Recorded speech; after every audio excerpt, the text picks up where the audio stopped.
Long gone are the days where we put our financial well being into someone else's hands. Not only do most financial advisors prefer working with individuals who have already built their wealth, but sole responsibility for our financial situation lies within ourselves. Each of us must take ownership of our situation and work to make positive changes in it. This is even more important for women. Personal finance planning isn't always an easy topic to discuss, but it's a necessity. That's why I'm so excited to welcome Mabel Nunez of Girls on the Money to the show today. Mabel and I are discussing how women can start preparing for their financial future and build wealth through investing. Hey there, I'm Rhea Reeves, and over a decade ago, I turned my life around through budgeting. I went from being an overspender deep in credit card debt to being the founder and full-time money coach of City Girl Savings. Now, I help women work towards their dream life and tap into their financial power one budget at a time. I fully believe you can live a life you love with a budget, and I'm living proof. The weekly City Girl Savings podcast focuses on the intersection of money and the City Girl lifestyle. Join me every week along with some special guests as I share my experiences, advice, and guidance on navigating life and money as an experience-loving millennial. Mabel is a first-generation investor whose first introduction to the stock market was in 2004 after taking a finance class. Everything changed from there. Mabel launched Girls on the Money in 2015 to help teach women about investing. And since then, Mabel has fostered a huge community of women looking to build wealth through investing. Mabel holds a Bachelor's of Science in Business and an MBA in Finance from one of the top business schools in New York City. Welcome to the show, Mabel. I'm so happy to have you. I know we were just talking about how we've both been in business for 10 years, so we're like OGs. So this is a long time coming, but I would love if we could start our conversation with that finance class that you took way back in 2004 that totally changed everything for you. What prompted you to take that class in the first place, and why was it so impactful for you? Yeah, so I always say that class changed my life just because I was introduced to something that I have never heard of before, which is the stock market and building wealth through investing. So the reason why I ended up in that class is because I was a business major and I hadn't declared a major. I was like a general business major. So I was taking marketing classes and accounting classes. And then for some reason, the finance class came at the end. I don't know why that happened. Maybe because I chose my concentration later on before I graduated. And that was undergrad. So that was my first finance class in terms of them talking about investing in the stock market, which I hadn't been introduced to before, like I said. So my professor, I still remember his name. I think I emailed him on LinkedIn like a couple of years ago and he was there. I was like, oh my God, like I told him about my story and how he changed my life. So he was a really fun professor and he made investing seem so easy. Like, if you have some income that you can put to work, you can become a part owner of any company, Apple, Coca-Cola, Nike, whatever you want. You can be a part owner of these massive institutions and you can grow wealth doing that. So he focused on stocks. I eventually learned about ETFs and index funds. So my first introduction to the markets was through individual stocks because of that class. But yeah, that class and that professor opened me up to a world that I had never been aware of before. I grew up in the Bronx in New York. I'm an immigrant. I wasn't born in this country and I had very limited resources growing up. So investing was something that nobody that I knew ever did or even talked about. So yeah, it's just so interesting how one little thing in your life can shift your trajectory, just like, a few months or a few minutes. It depends. But yeah, that's how I ended up in that class and that's how it impacted me. Wow. Well, I love the spin that he put on it. And I love the way you just explain it. Like when you invest, you're basically obtaining ownership in a company. And if we think about all of these major companies, Amazon, Google, Facebook, like all of these major companies that we know are making a lot of money, like, why wouldn't we want a piece of that pie? Like, that is such a great way to hook a person into investing. I love that. Yeah, he made it seem like, yeah, you can be an owner of Google or Amazon. Like he mentioned really big companies. And I was like, my jaw dropped to the floor. Like I didn't believe him. Like, was like, I use it. And then eventually, yeah, I learned how it worked. So yeah. Yeah. And I feel like there's a lot of gatekeeping of information. I feel like it's changed a lot over the past decade, but before people didn't talk about investing in the way you just described it, right? And so it seemed like this elusive club that only rich white people could be a part of. And that's not true. And so I love that he helped shift that narrative so far away. That was over 20 years ago. Yeah. And it's crazy because it did change the trajectory of your life and situation and for the better. So that's awesome. I would love to hear your thoughts on the gap in knowledge for investing for a lot of people, especially women. Like I said, over the past decade, the conversations have picked up as it relates to investing, but I still think there is a gap in knowledge. There's an intimidation factor. And I would love to hear why you think that is and how we can continue to move forward to bridge that gap.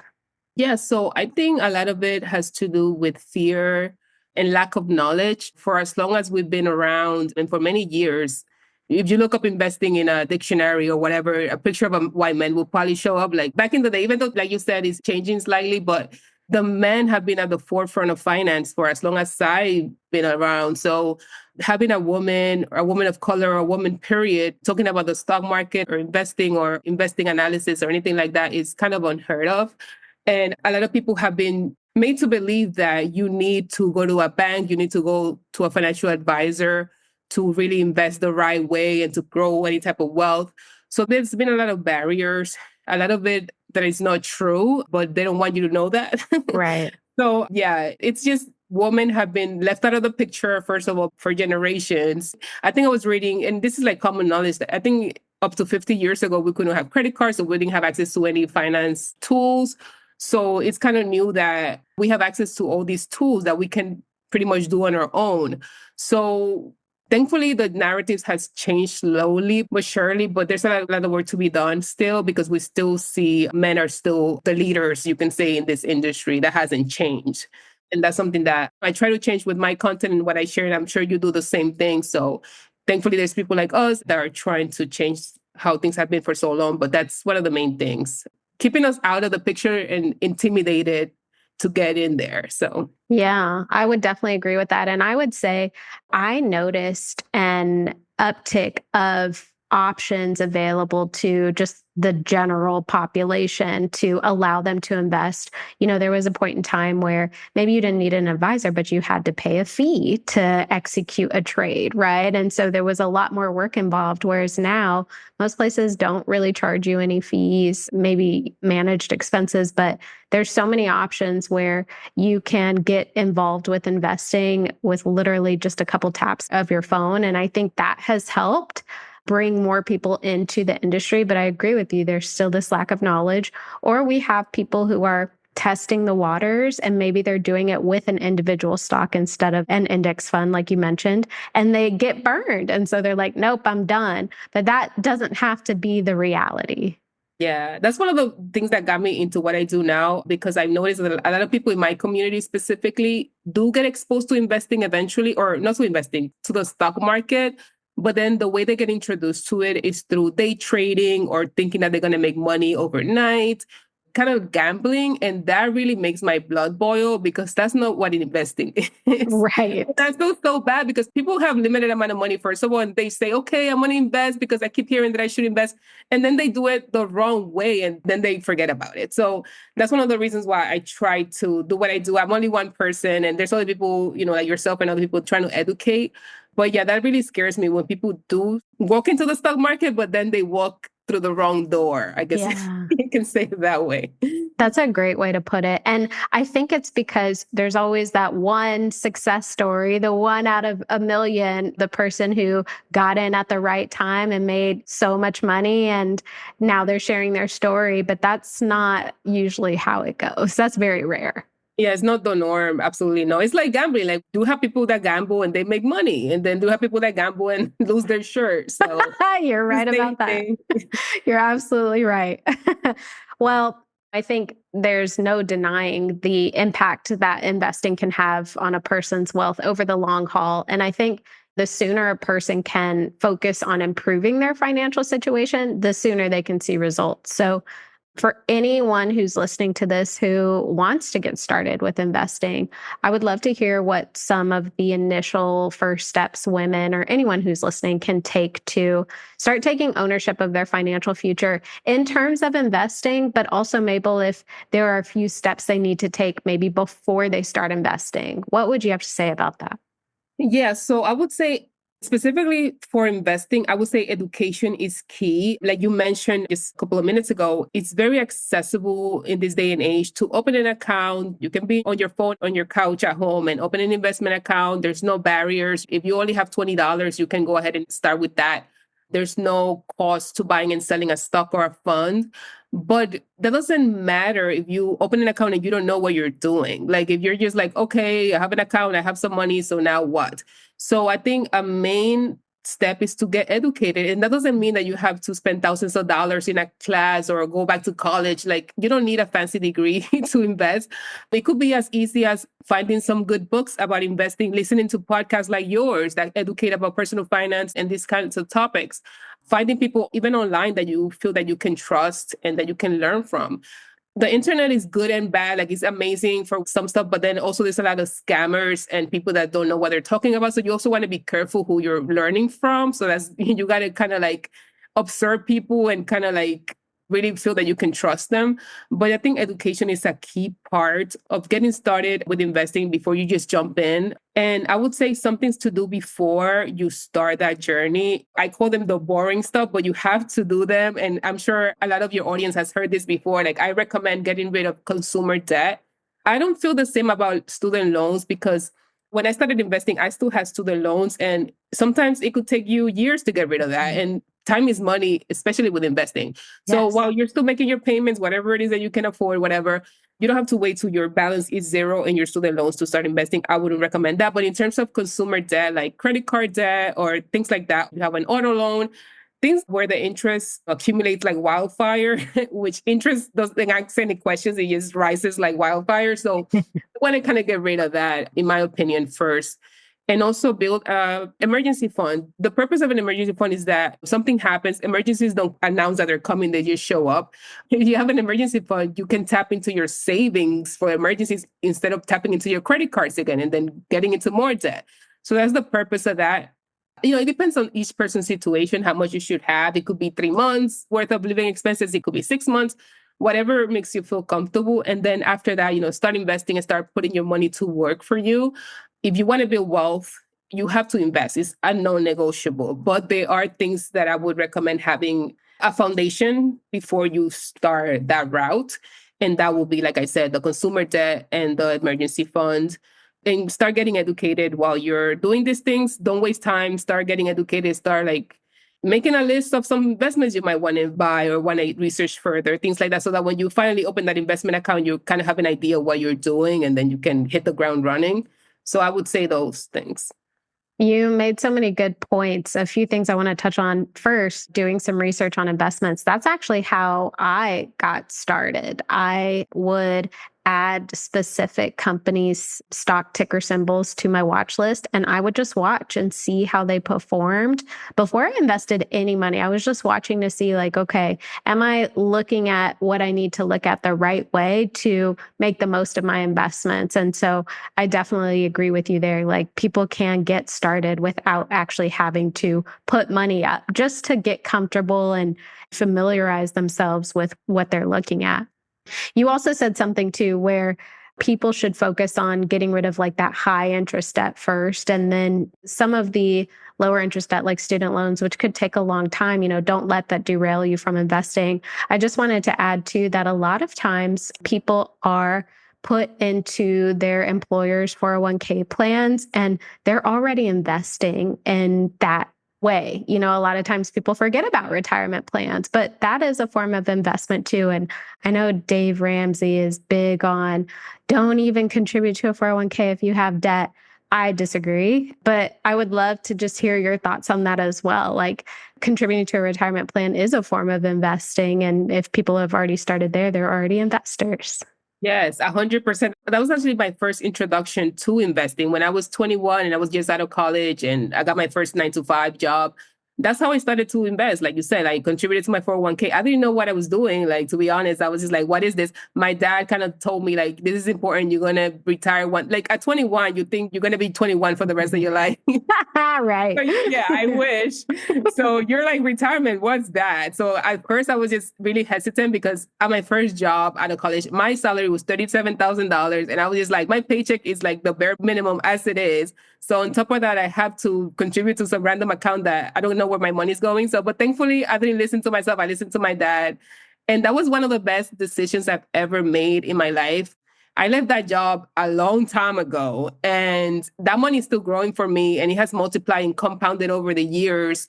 Had I not had that account, like I wouldn't have that money. So please, yeah, whoever's listening here, if you have access to a retirement plan, any type of 403b, 401k, any type of plan that your employer offers, take advantage of that, because even if you feel intimidated about investing right now, you're like, okay, I want to wait, I want to learn first.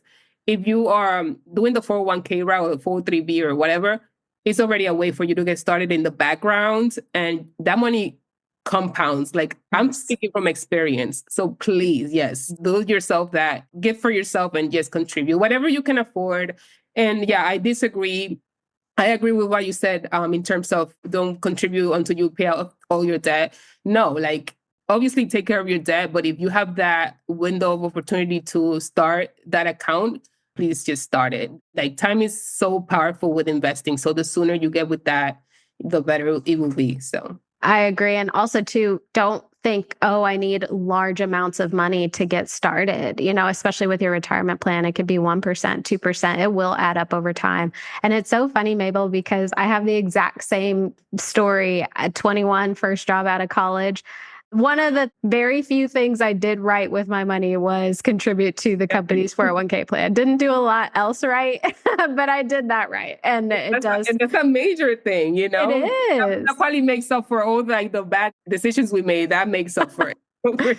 It does. And it shows you just the power of compounding growth and time. And it's game changing. So if anybody here is listening, get started now, at least with your 401k plan or retirement plan. Yep.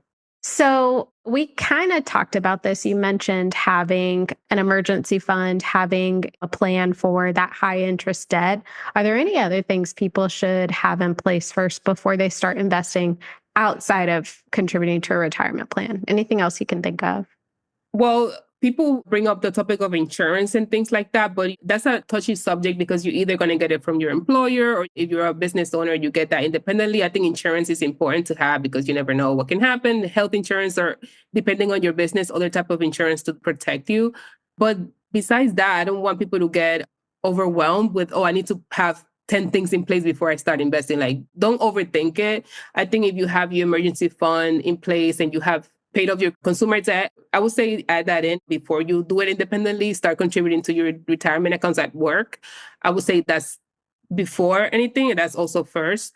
But after that, you can get started. Like, don't wait around for check off 10 things, because time is going to go by before you know it. So we were just talking about how 10 years just flew, and it's scary, but yes, that's it freaks me out. But yeah, 10 years can fly by in the blink of an eye. So, it's better that you have been investing than waiting around to see what happens.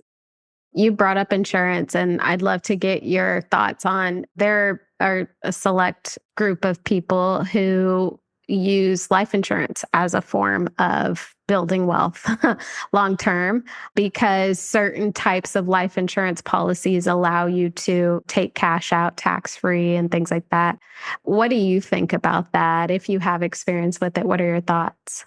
So this might be controversial, or maybe it might not sit well with certain people, but I don't believe in those type of insurance. I feel like most of the ones I've come across have been like scams, for lack of a better word. I've had clients over the years where we have conversations about their finances, and every time that's brought up, it's been something where they haven't been explained clearly upfront of how it works and how much they will have to pay every month to maintain this, and how much they will have to pay if they try to get out. So it seems like, for the most part, my experience based on what other people have expressed to me, other people that have bought into those type of insurance, is that they were tricked. And that has made me look at it not in a good way. Because of that, I personally have never incorporated life insurance of those type of things into my investment portfolio or my finances because I've been hesitant. I don't want to put a bad word for that because maybe there are legitimate ways that that actually works for the person's favor and it's good. I'm sure there are certain type of insurance that do work well, but from my experience, I'm very hesitant to go that route just because of what I've heard. So, like I said, I'm not educated in that specific area of finances. So I don't want to speak for people or like if people do this for a living and they do right by others, then I respect it. But it's very tricky. Like if I were to ever get into that, I would have a lawyer review all that paperwork for me and tell me like, what exactly am I signing and what exactly is this about? Because if you're taking it, the salesperson, their purpose is to sell you this so that they could get a commission. So just remember that. It could be your friend, so maybe they might be doing good for you and they don't want you to make a bad decision, but it could be somebody that somebody connected you with and they don't know you, you don't know them, and you're like, okay, this sounds good, let me sign my life away, and you don't know what you're signing. So just be careful with those type of things. Like just be strategic about the decision. And I just think about, I've met people that pay almost $1,000 in premiums every month, and I'm like, this is crazy to me. Like, and then they tell me what the benefit is at the end of that, which is like 40 years from now, and it's like, what is the benefit? I don't. I mean, so it depends. I guess it depends on the contract and what they're offering you and things like that. So I would agree. And I think there's a lack of education around life insurance. And to your point, trusting the salesperson to fill you in on all the details. Getting a second opinion is very smart. I like to look at life insurance as a way of providing financial means for those who depend on you if you don't have any other means, right? I personally don't see it as a form of building wealth. I see it as a form of protecting the financial interests of those who depend on me. And if I already have other assets in place or I have things in order that would help those dependents outside of life insurance. And in my mind, I don't believe it's necessary. But I agree with you. I think everybody is different. I think everybody needs to just do their due diligence, make sure it works for them, make sure they know what they're signing up for, and leverage it accordingly. And also don't be afraid to get rid of it if you don't need it anymore. yes, 100%. And you're right. It's very smart what you said. It's like most of the time is to protect. If you have children or parents that depend on you, maybe that's a smart thing to do for them. But then, yeah, you have to get a second opinion, go to somebody that's an independent party that doesn't know the salesperson and get clear on what exactly you're signing up for. Definitely. And like, again, life insurance as a wealth building tool, it's not technically building your wealth. It would be building the wealth of those who depend on you. So is that really what your goal is when you're looking to build wealth? So some food for thought. Are you loving this episode so far? Well, the money and life level up conversations never end in the City Girl Savings community. Visit citygirlsavings.com for instant access to resources that help you budget, level up your money mindset, and so much more. And make sure you stay up to date with CGS by following us on Instagram, TikTok, and YouTube, all at City Girl Savings. I know you have a community, Girls on the Money, and it's full of women who are looking to build wealth through investing. I would love if you could share some of the biggest hurdles or challenges you see women in the community facing and any just insight into how they solve those things in case someone's listening and is struggling with the same things. Yeah, so sometimes, I guess as women, sometimes it's like limited resources to start investing, even though that shouldn't be a barrier. But sometimes people maybe are single mothers with limited income, trying to make ends meet. So sometimes that scares people away from getting started, or people that think that is too complicated. I need to go find a financial advisor to do this for me because I don't understand it. It's math. Yeah, things like that, that mostly come from lack of education in terms of how that specific skill works.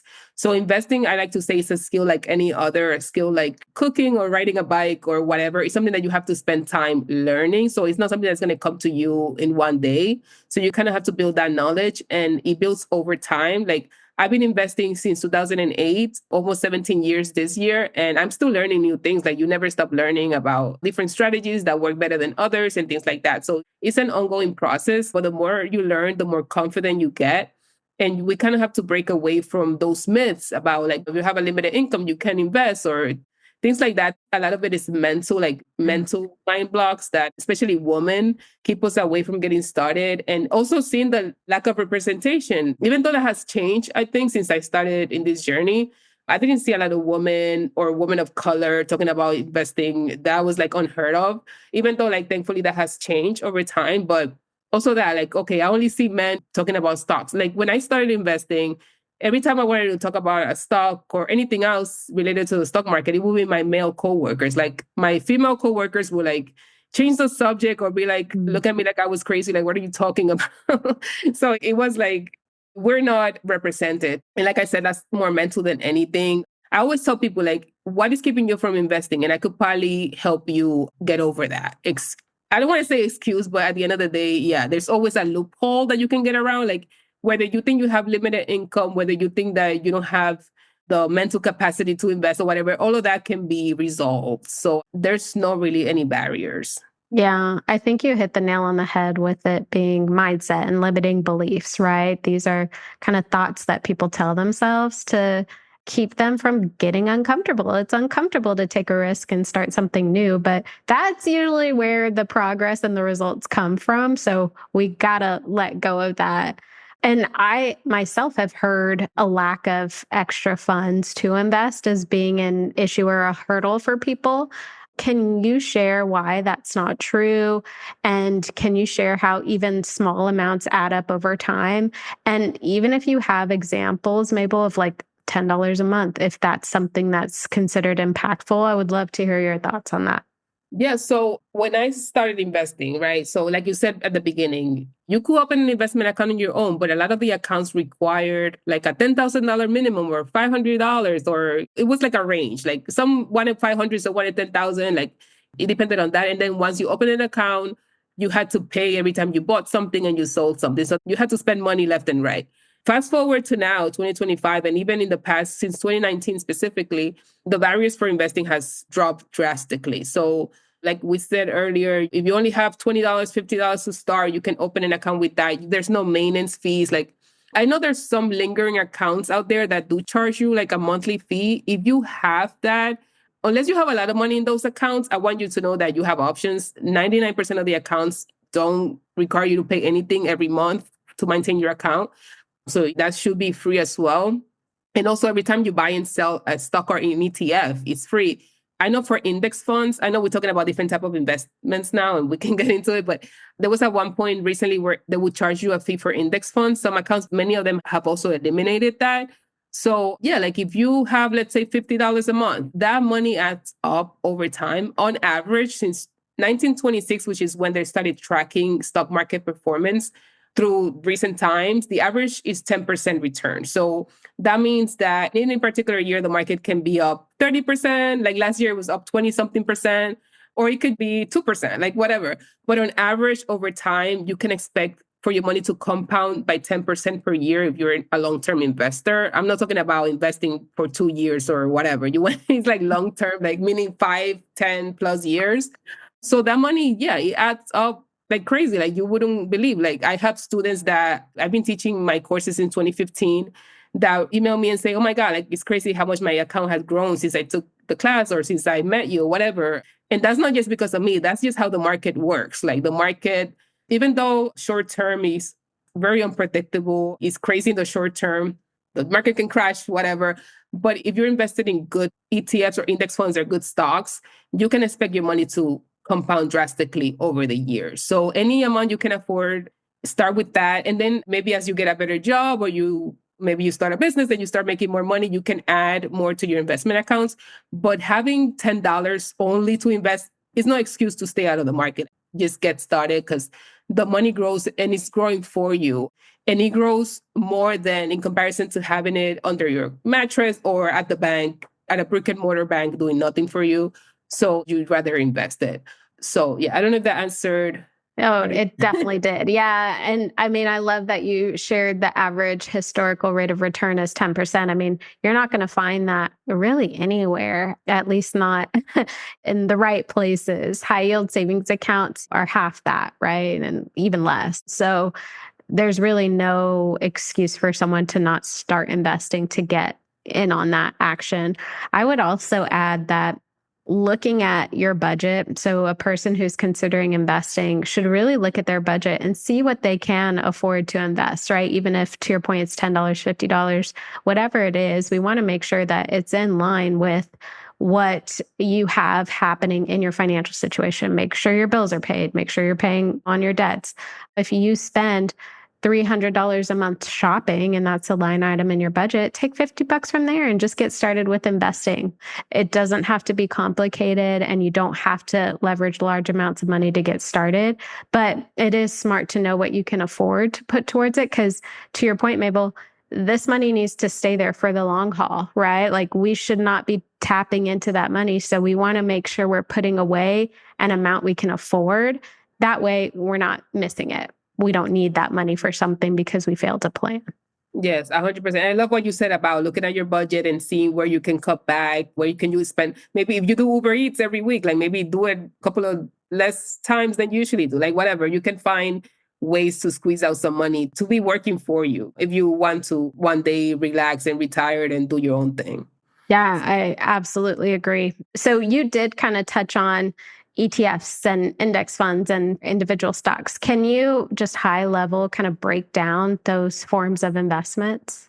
Yeah. So first of all, that's what I invest in, what I've been investing in for as long as I've been in the markets is individual stocks. That's how I started my journey because of that class and kind of I was attracted to stocks in the first place.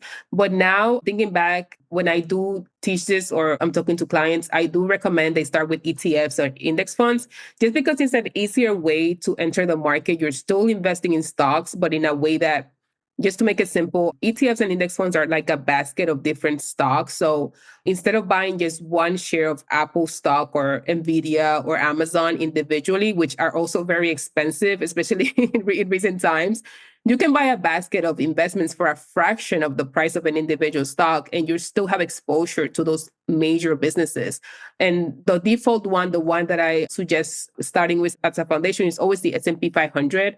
And the S&P 500 is just a fund or a basket that has the 500 largest companies in the market.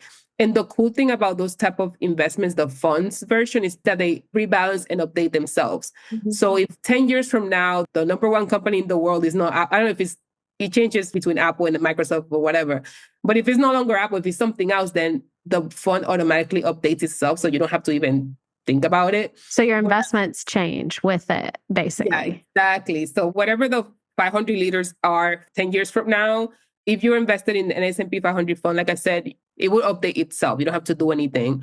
So ETFs and index funds are slightly different. I prefer ETFs. I feel that they're more like a user-friendly, more modern version of the old school mutual fund or index fund. They work just like individual stocks, meaning that you can buy them at any time of the day. Some index funds will require you to have a minimum dollar amount to invest, like $3,000 or whatever.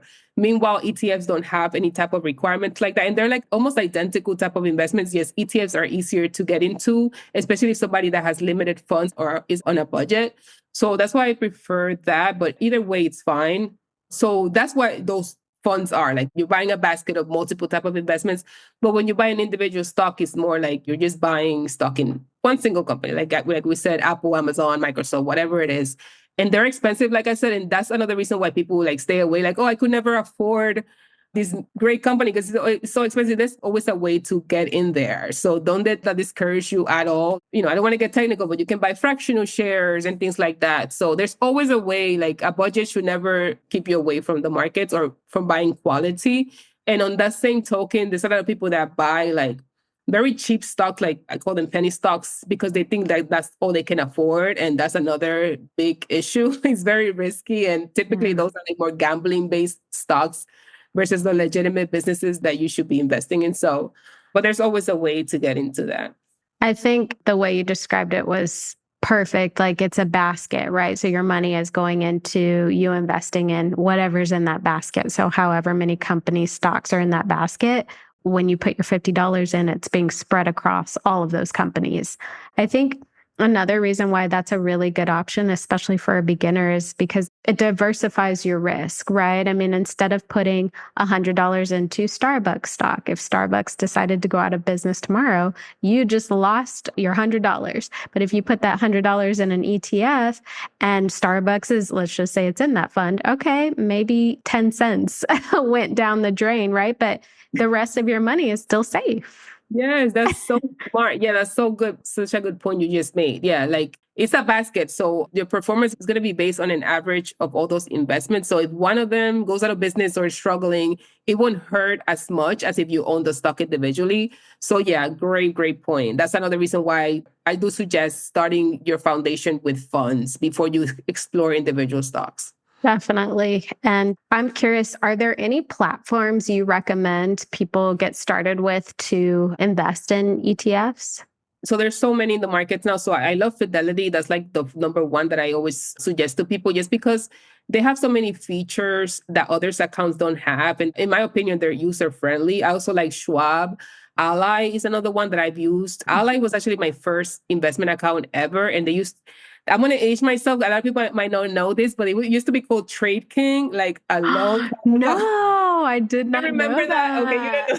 Oh my Yeah. gosh. When I first opened my account, it used to be called Trade King. And then I think Ally Bank bought them. So that's why they transformed into Ally Invest. And it was a seamless transition. So it didn't matter. So I like them too because I'm familiar with them. But if I were to be asked like now, if I was just starting to invest today, based on what I know in terms of the features and things that you have access to, I would say either Fidelity or Schwab will be like my two go-to.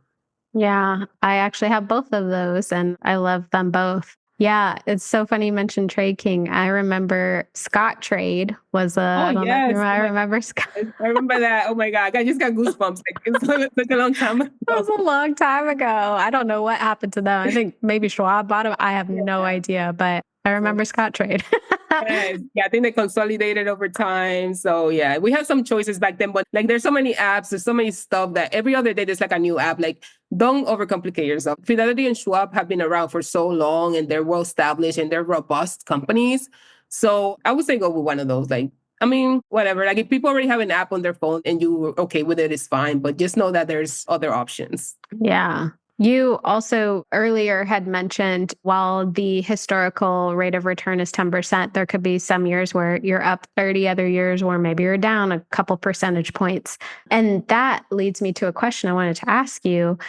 How often should a person look at their investments? And how could looking too much potentially do more harm than good? Yeah. So when you first start investing, it's normal to like look at your account every 5 minutes or like every 2 seconds and to see what's going. Like, am I losing money? Am I making money? And that's gonna drive you crazy. Like, just to let you know, because the market from a day-to-day basis is always up and down, up and down. Like any little news that comes out is gonna affect the market for good or for worse. Like the Fed had an announcement today and they kept rates the same. I haven't checked what happened to the market, but I'm sure the market reacted because of that. So any little news is going to affect the market in the short term. So I would say, realistically speaking, if you own index funds and ETFs, they're more low maintenance because you have a basket of multiple type of investments. So, and like I said before, the funds update themselves over the years. So as long as you have like high quality funds like the S&P 500 or all the types of similar funds, you can like look at them once a year, like whenever like you feel like it, like just, oh, let me see how much money I'm making. Like they're very low maintenance. And the idea is that you're going to own that fund for at least in the minimum 5 years, in the long term, 20 years or 30. That's the idea behind building wealth in the markets. But when you own individual stocks, they're more high maintenance. You kind of have to be more on top of what's going on with the business. And it also depends on what kind of stock you own. So if you own an individual stock from a company that's a leader in an industry, like I would say like an Apple or a Microsoft or maybe even Amazon, those companies have so much money and they're such big leaders. Maybe even if they have a rough quarter or some random news that makes the stock drop for whatever reason, it's not as drastic. Like, oh, you can be like, okay, whatever, like they'll get over it. They have the billions to recover. But if you have startups in your portfolio or companies that are newer or like more trendy, those are, first of all, super risky. So I wouldn't recommend investing in those. But if you do have those, you want to be on top of what's going on with them. Like maybe once a quarter, every time the quarterly report comes out, which every quarter, for those that don't know, every 3 months, publicly traded companies have to tell us how they're doing, like to the public, and it's free information. Whether you own the stock or not, you have access to this data.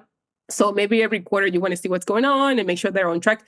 And also before you buy a stock, you want to know your thesis, which is why are you buying them? Like, why are you buying this stock? So sometimes it's even smart to write it down. Like, okay, I'm buying Apple because this and this and that. And then if a year or two from now, whatever, depending on the stock, or 3 months from now, or maybe 3 months is too short term, like over a year, let's say, you see that your thesis has changed, or it could be within months. Maybe the company changed their business model. I don't know, where you're like, okay, that doesn't match why I bought them in the first place and it's not doing well. So things like that, you have to be on the alert for. So individual stocks are more high maintenance if you have them in your portfolio. So you want to monitor them more often than funds. Funds, I don't want to say set it and forget it, but typically I would say it's like that. Yeah. Every quarter, I would say, or every 6 months, see what's going on. But just know that no matter what company it is, it could be the most successful company in the planet. The stock price is going to fluctuate. Like, I think a couple of days ago, Nvidia's stock price dropped like 17, almost 20% because of this competitor that came out of nowhere. So that's going to happen. And that doesn't mean that, oh my God, I own Nvidia and it dropped 17%. I have to sell them. Like, that's a mistake. Don't do that. You kind of have to access like what's going on. Why did it drop? Does it make any sense? Is it a valid reason? Whatever. And for the most part, it passes and it's back up again. So you don't want to fall into the trap of selling low and buying high, because you're going to go broke really fast. So you kind of have to be strategic about how you are approaching monitoring your stocks versus your funds. Definitely. It's almost like if you're looking too much and you're just a naturally reactive person, you could be doing yourself some harm by taking action, when if you just waited it out, you would be fine. Yes. And for the most part, things recover unless there's point of no return, which can happen with some stocks. But if you're buying quality companies, for the most part, they bounce back. So you want to be careful with how you react to news and drops and things like that. Yeah. And also, too, I see a lot of articles where if the market is correcting itself, meaning people are selling, just because that's what is happening overall doesn't mean you have to take action with that, right? Like you don't have to follow other people's lead. If the goal is long term, then stay the course. Stay the course. Yeah. Yeah. It will be very bad strategy to just follow what the market does from a day to day. Your account will go to zero, just to let you know. Like, there's not worth it. There's no way to sugarcoat it. Like if you try to follow the market and sell and buy whenever the market is down or up, you will lose your entire account. So just don't do that. Yeah, I totally agree. And I feel like you could drive yourself crazy looking too, right? Yeah. Like even if you're not taking action with your investments, if you're constantly looking and every little thing triggers the market, like you could be panicking all the time. So like take a beat and Yeah, and it could be days where the market is having a rough time. It could be a full year. I clearly remember, I think it was 2022. I think my portfolio was down like 30%. Like it was a bad year for the markets. And had I been the type of investor that reacts, I would have sold probably everything. And then I'll be 30% quarter because I sold. It doesn't make any sense. So just know that, yeah, the market can have some rough patches. It could be a couple of months. It could be 2 days. It could be a year. But at the end of the day, you are investing for multiple years. So just focus on that to kind of prevent yourself from taking drastic measures that you will regret probably soon after. yeah. So. I think that's great advice. Like remembering that 10% is the historical over almost a century, right? Of 1926. So keep that in mind. But also too, like know your personality. If you know that you are reactive or you may see something and panic, don't look, right? Like check next year. Yes, Come back to it. 100%. I always say, like, when the market is having a rough period, like, there's no reason to log into your account unless you're planning to go shopping. Like, you can go on a shopping spree, which is the best thing to do when the market drops. Unless you plan to do that, don't even log in. Like, there's no point. And by shopping spree, you mean going to buy these stocks that are now on sale, exactly. right? I don't Not mean going to the mall. No. Yeah. Going to buy like shopping spree, like stocks that are funds that are now on a deep discount. Yeah. Not the mall. But yeah. Don't even log in. There's no point. People get so discouraged, and then next thing you know, the market is back. So yeah, definitely. Well, I feel like with the access of investing being easier now more than ever, and with people like us sharing and bridging that knowledge gap, women are definitely starting to hold more and more wealth, which is phenomenal. I would be curious to hear your thoughts on where you see the wealth of women heading into the next 10 or 20 years, and how can women capitalize on that right now? Yeah. So yeah, great question. It's funny because I read an article in the Wall Street Journal maybe like a week or two ago that kind of spoke about this specific topic. And I forgot the title of it. And I'll be happy to send you the link. But pretty much they talked about how women are going to be wealthier, as we inherit money or as we like grow in our careers. And also we live longer too, or we inherit money from our spouse because historically we do live longer. So I see us having more money, and it's a two-edged sword because we have more money, but then we have more money to manage and we Mm. have more decisions to make. So pretty much the article was talking about how this new generation of women that are getting that influx of money are choosing to kind of manage it themselves. So they're firing their financial advisors and they're kind of managing it themselves, or like donating to institutions or doing different things or breaking up the money in different categories to do different things with it. So I think in the next 10, 20 years or 20, 30 years, like you said, it's important that we prepare ourselves. We remain optimistic. Like, yeah, that would be great to have more money. Yes. Hopefully we still have our family around and stuff like that. But also to understand that we can have the power to manage it in any way that we choose to do it. And education and mindset and knowing that we can do it is going to be very important. If we need help, it's okay. Like, I don't want to say, oh, never go to an advisor. Like, if you are at a point where you have so much wealth that you're like, oh my God. And I'm just giving you like one example, like somebody that maybe is overwhelmed and they're like, okay, what do I do? Like, it's okay to get advice or like to get guidance from an advisor or something like that. But for the very least, know the language that they're speaking so that you don't get tricked into investment vehicles that are not for your benefit. Is more for them to get a commission. Like, you want them to have your best interest at heart.